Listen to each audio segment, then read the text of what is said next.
Hi friends, good morning. Welcome to my channel. నా ఛానల్ను first time చూస్తున్నారా? Like చేయండి, షేర్ చేయండి, సబ్స్క్రైబ్ చేయండి. ఇక టాపిక్లోకి వెళ్దాం. ఈరోజు కార్తీక దీపం ఎపిసోడ్. జ్యోత్స్న కార్తీక్ల పెళ్లి విషయంలో తీసుకున్న నిర్ణయం ఎప్పటికీ మారదని కాంచన కొడుకుతోనే సుమిత్ర కూతురి పెళ్లి అని శివనారాయణ చెప్తాడు. మరోవైపు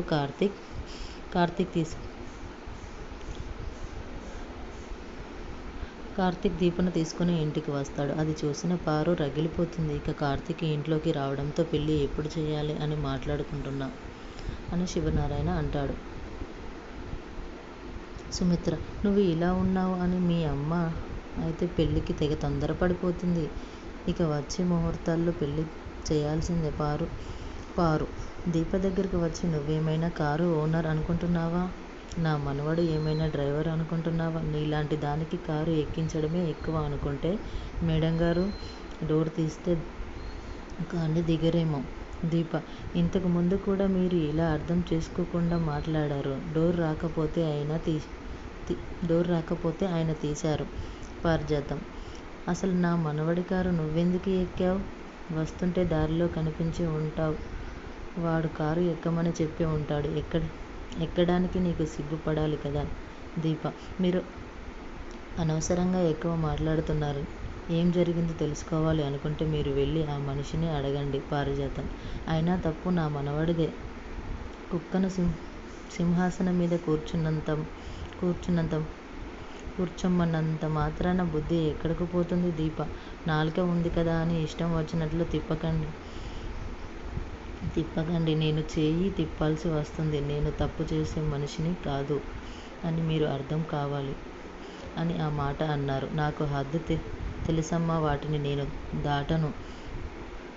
ఎవరైనా దాటి లోపలికి వస్తే అప్పుడు మాటలు కాదు చేతులు సమాధానం చెప్తాయి. దీంతో తన్నులు తినడం కంటే వెళ్ళిపోతే మంచిది అని వెళ్ళిపోతుంది. దీప, మనసులో నేను వదిలేసిన విషయాలు ఈయన జోక్యం చేసుకుని దాన్ని గొడవ చేశాడు. ఇప్పుడు ఆ మనిషికి నిజం తెలిసింది. ఇది ఇక్కడితో ఆగుతుందా? మరోవైపు కార్తీక్ శౌర్యలకు పెద్ద లాలీపాప్ తీసుకుని వచ్చి ఇస్తాడు. శౌర్య చూసి నరసింహతో జరిగిన సంఘటన గుర్తు చేసుకుంటాడు. శౌర్యకు తన ఫ్యామిలీ విషయాలు అడుగుతాడు. దీంతో శౌర్య తన తండ్రిని వెతుక్కుంటున్నామని చెప్తుంది. దీంతో శౌర్య తన తండ్రి ఎలా ఉంటాడో కూడా తనకు తెలియదు అని, ఒకసారి కూడా చూడలేదు అని చెప్తుంది. తన తండ్రిని వెతకడానికి వచ్చామని చెప్తుంది. శౌర్యకు కనీసం తన తండ్రి పేరు కూడా తెలియకపోవడంతో కార్తీక్ వాళ్ళ పరిస్థితికి చాలా బాధపడతాడు. కార్తీక్ మనసులో ఏంటిది? పుట్టినప్పటి నుంచి పాపం తండ్రి చూడలేదా?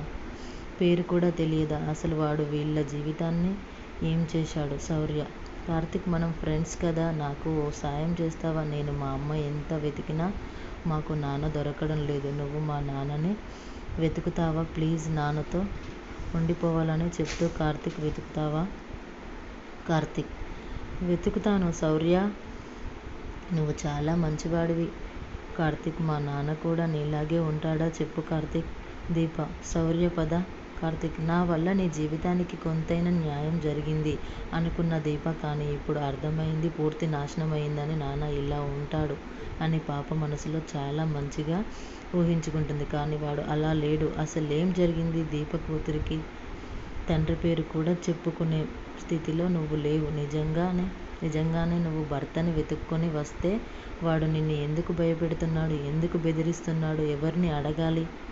దీప శౌర్యని ఇంటికి తీసుకొని వచ్చి కార్తీక్తో మాట్లాడిన మాటలకు తిడుతుంది. దీంతో శౌర్య, అయితే నాన్న ఎలా ఉంటాడో చెప్పు అని అడుగుతుంది. దానికి దీప, నీలాగే మీ నాన్న ఉంటాడు కదా అంటుంది. దానికి కార్తీక్ కూడా నాలాగే ఉంటాడని అంటుంది.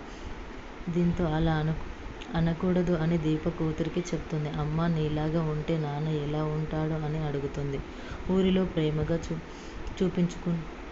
చూపించుకున్న దానివి అని ఇప్పుడు ఎందుకు ప్రతి దానికి తిడుతున్నావని అంటుంది. శౌర్య అలిగిపోతుంది. ఇక దీప పరిస్థితి చూసి ఊరు వెళ్ళిపోవడమే మంచిది అని అనుకుంటుంది. ఇక దీప సుమిత్ర దగ్గరకు రావడంతో ముత్యాలమ్మ కూడా అన్నపూర్ణాదేవి అని సుమిత్ర అంటుంది. ఇక సుమిత్ర దీపతో రేపు జ్యోత్స్న పుట్టినరోజు అని వంటలు చేయమని అడుగుతారు. దీప సరే అంటుంది. ఇక జ్యోత్స్న తన బావని తీసుకుని షాపింగ్కు వెళ్తా అంటుంది. దీప బయటకు వస్తుండగా భట్టు కనిపిస్తాడు. భట్టుతో దీప ఏదో తప్పు చేశావని, లేదంటే దొంగతనం చేశావా అని ఇంటరాగేషన్ చేస్తుంది. దీంతో భట్టు కంగారుగా అక్కడి నుంచి వెళ్ళిపోతాడు. ఈరోజు సీరియల్.